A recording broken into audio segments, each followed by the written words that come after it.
In the summer of 1848, when the heat settled thick over the plantations surrounding Baton Rouge, the Mississippi River moved slowly, heavy and dark, as if carrying secrets it refused to release. Days passed much like any other. Fields worked from dawn to dusk, chains clinking softly beneath coarse fabric, overseers watching with tired but cruel eyes. Nothing about that morning suggested it would be remembered. And yet, by nightfall, fear would spread through the slave quarters like a sickness, quiet but unstoppable. The man who disappeared was known simply as Elijah. No last name, no written record of his birth, no document to prove he existed beyond the labor he provided. He was not new to the plantation. He had worked those fields long enough to know every bend of the river, every tree that leaned slightly farther than the others, every place where the ground turned soft after rain. Elijah was not reckless. He was not known for rebellion. He kept his head down, spoke little, and survived by being invisible. That was why his absence felt wrong. When the bell rang at sunset and the workers returned, Elijah was not among them. At first, no one spoke. Missing men were not unheard of. Sometimes they were late, sometimes punished elsewhere, sometimes too broken to walk back on time. But when night came and his place in the quarters remained empty, whispers began. Someone said they had seen him near the river earlier that afternoon. Another said he had been ordered away by a white overseer whose name few dared to say aloud. A woman claimed she heard shouting near the water, sharp and sudden, cut short as if swallowed. By dawn, the overseers were asking questions, not the kind meant to find a man, but the kind meant to end curiosity. The official story formed quickly. Elijah had run. He had tried to escape north, foolishly thinking the river would carry him to freedom. The plantation owner repeated the words with practiced ease. A runaway slave. Nothing more, nothing worth investigation. The matter, they said, was closed. But the river told a different story. Near the muddy bank, just beyond a bend where the trees grew thick and the ground sloped unevenly, there were marks in the soil. Footprints that did not lead away, but toward the water, drag marks that suggested struggle rather than flight, and folded neatly beside a rotting stump were Elijah's shoes, not thrown aside in haste, not lost in panic, but placed carefully, as if he had been ordered to remove them. Slaves were not allowed shoes unless working conditions demanded it. A runaway would have taken them. Only someone who did not expect to leave would set them down so deliberately. Those who saw the shoes did not speak openly. They learned early that silence kept you alive. Still, eyes met in the quarters that night, wide and questioning. Mothers pulled children closer. Older men stared at the ground longer than usual. The river, always present, now felt like a witness, one that could not speak but could not be ignored. As the days passed, the plantation did not search for Elijah. No dogs were released. No patrols sent north. That absence of urgency deepened the unease. Runaways were property, and property was pursued. This one was being erased instead. His name stopped being spoken above a whisper. His work was quietly reassigned. It was as if the land itself was being instructed to forget him. At night, the sounds changed. The river, swollen and restless, seemed louder. Wind moved through the cane fields with a low, sighing hiss that made sleep difficult. Some swore they heard chains striking stone near the water after dark. Others claimed to hear a man calling, not shouting, but speaking softly, as if too tired to cry out. No one went to look. Everyone understood that curiosity could be punished more harshly than guilt. One elderly slave, whose back was bent from decades of labor, muttered that this had happened before. Not Elijah, not recently, but long ago. People taken near the river, never seen again, always explained away as runaways. When pressed, the old man fell silent, eyes darting toward the big house. He would say no more. Fear had taught him where truth ended. The plantation owner dismissed every rumor with irritation. He insisted the river was dangerous, that slaves often drowned trying to cross it. He warned that anyone spreading stories would face consequences. His calm was unsettling. Men who lost valuable property usually raged. This man did not. He acted relieved, as if something troublesome had resolved itself. On the fourth night after Elijah vanished, a storm rolled in. Rain fell hard, pounding the roofs and turning the ground to thick mud. Lightning flashed over the river, briefly illuminating the water's surface. In those flashes, some claimed they saw movement near the bank, not waves, but shapes rising and sinking too slowly to be debris. Thunder swallowed their gasps. By morning, the river had risen, erasing many of the marks along the shore. Whatever evidence existed was now hidden beneath brown, churning water. Officially, the mystery ended there. Elijah's name was never written down. No church record noted his death.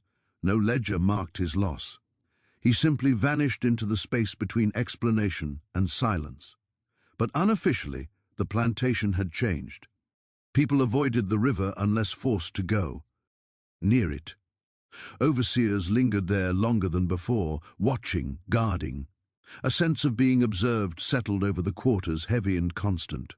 Years later, newcomers would hear vague warnings. Do not walk by the river at night. Do not linger if you are sent there alone. If something feels wrong, turn back. These warnings carried no details, only fear passed hand to hand, generation to generation. Elijah became less a person and more a shadow. After Elijah's disappearance, the plantation did not return to normal, even though the owners pretended it had. Work continued. The fields still demanded blood and sweat, and the overseers barked orders as they always had. Yet something invisible had shifted, like a crack running beneath the surface of daily life. The slaves felt it immediately. Fear had always been present, but now it had shape and direction. It pointed inward, toward the plantation itself, as if the danger was no longer punishment, but something far worse, something hidden. The plantation sat several miles outside Baton Rouge, surrounded by thick trees and long stretches of land that rarely saw visitors. To outsiders, it appeared like many others of the time, a grand house, fields stretching endlessly, and slave quarters kept just far enough away to maintain control. But those who lived and worked there knew there were places no one spoke about, areas where even overseers hesitated, paths that ended abruptly, not because the land stopped, but because people did.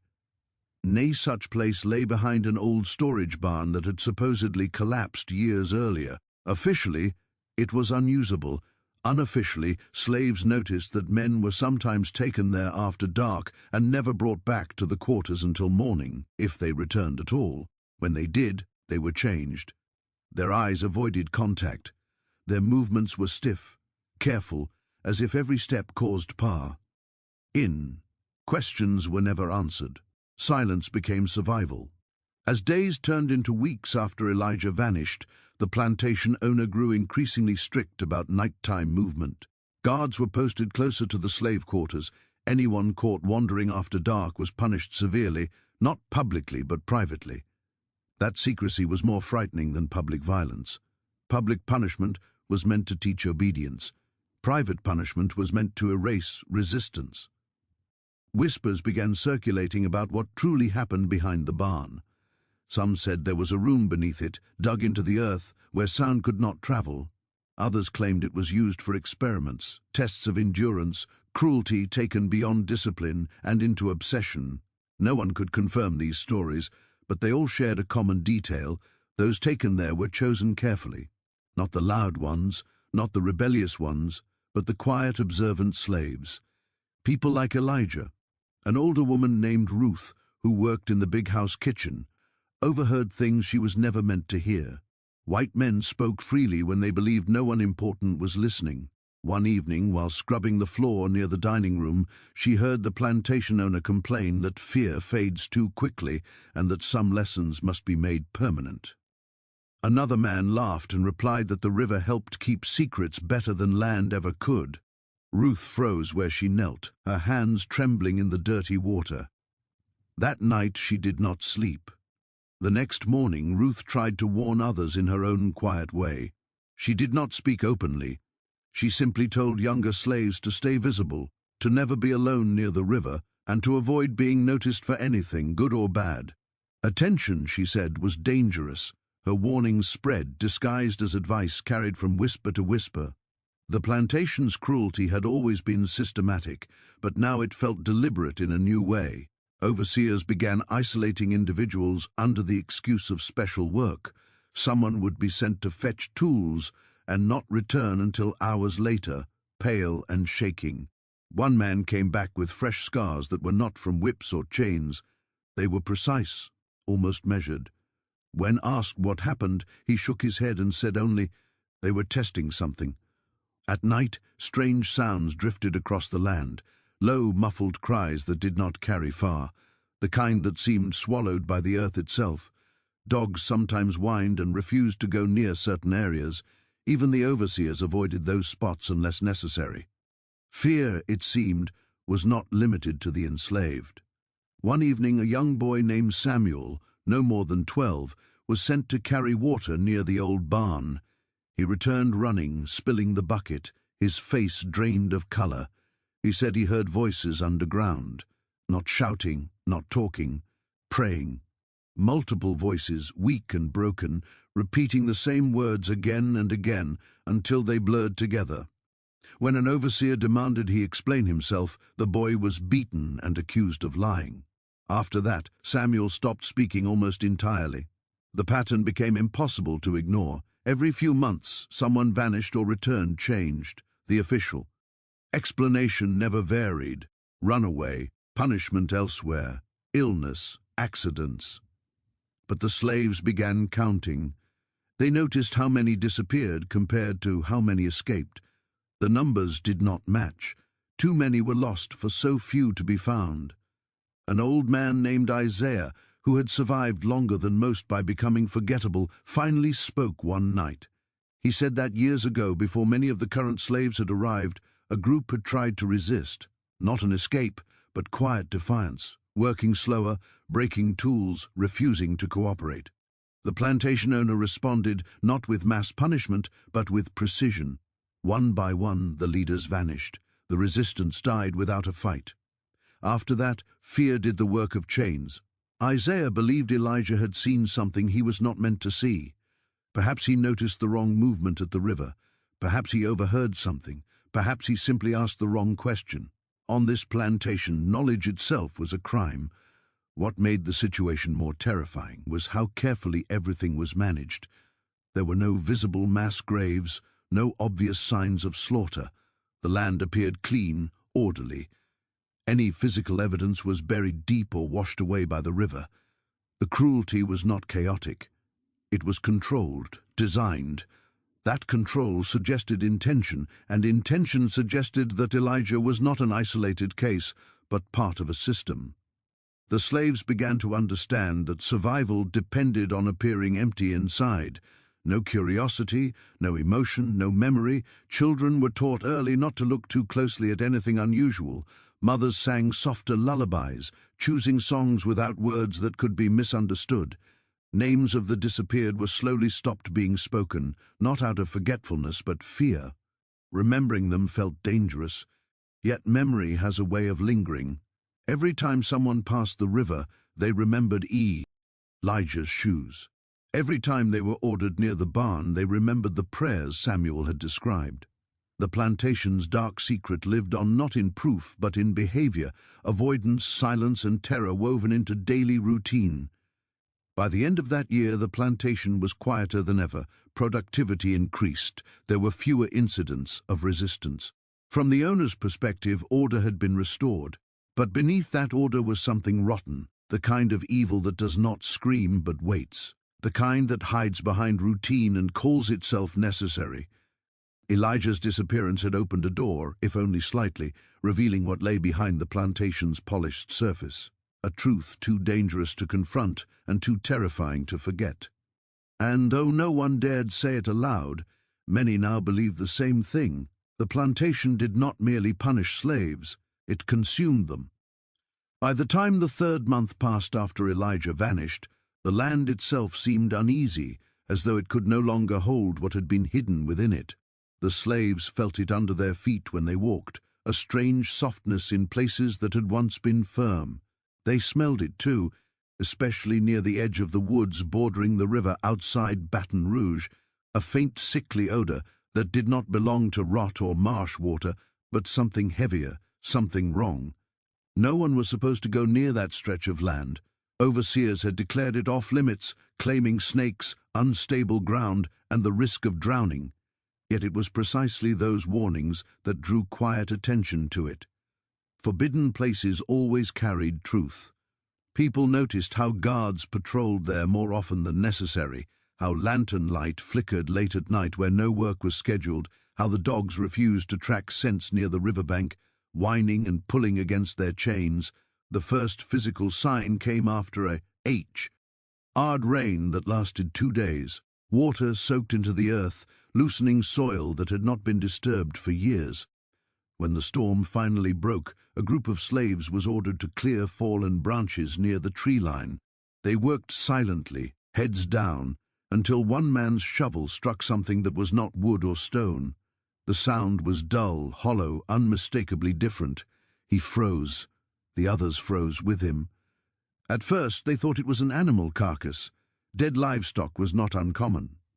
But as the mud was pushed aside, a shape emerged that made breath catch in throats. Pale and curved, too smooth to be bone from a deer, too human to be anything else. No one spoke, no one screamed. Silence fell like a command. They covered it quickly when an overseer shouted for them to move on. That night no one slept. The image of that curved bone burned into their minds.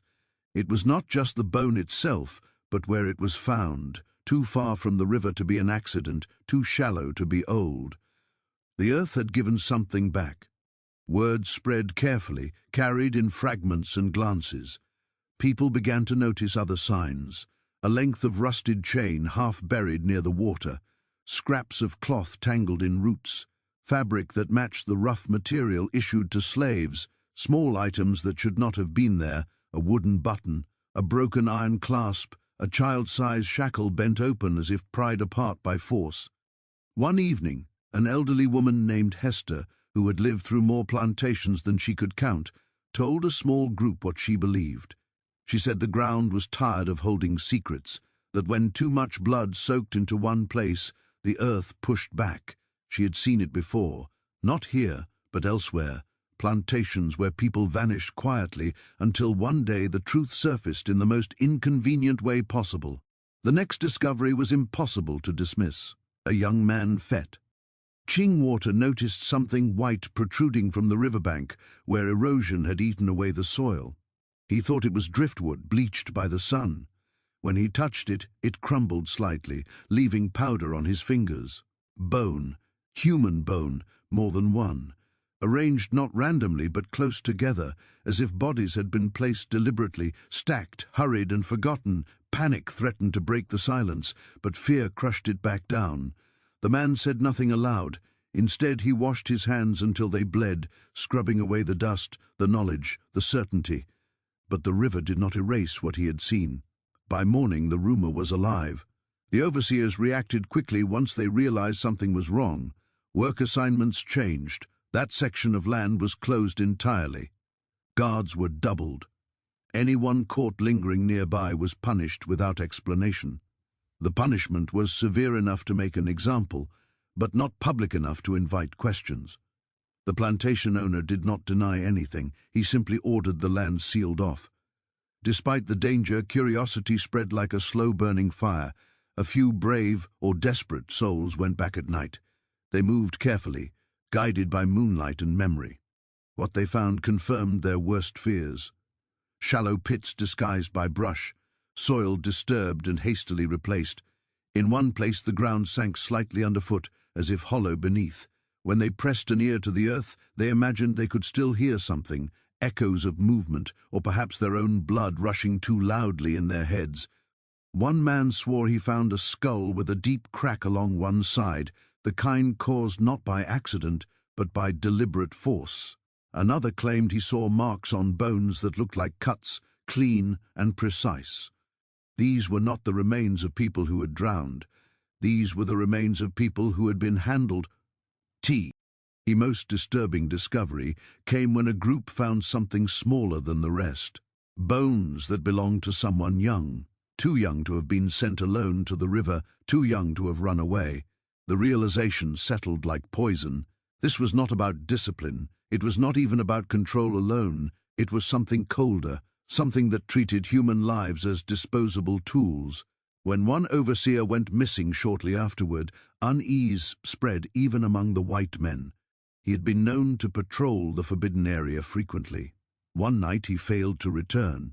Officially, he was said to have left for another plantation.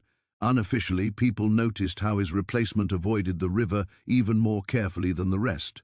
The plantation owner ordered the suspicious ground covered with fresh soil brought in from elsewhere. Trees were planted, fences erected. The riverbank was reinforced with timber. It was a hurried effort, driven by urgency rather than care. But the damage was done. Too many had seen too much.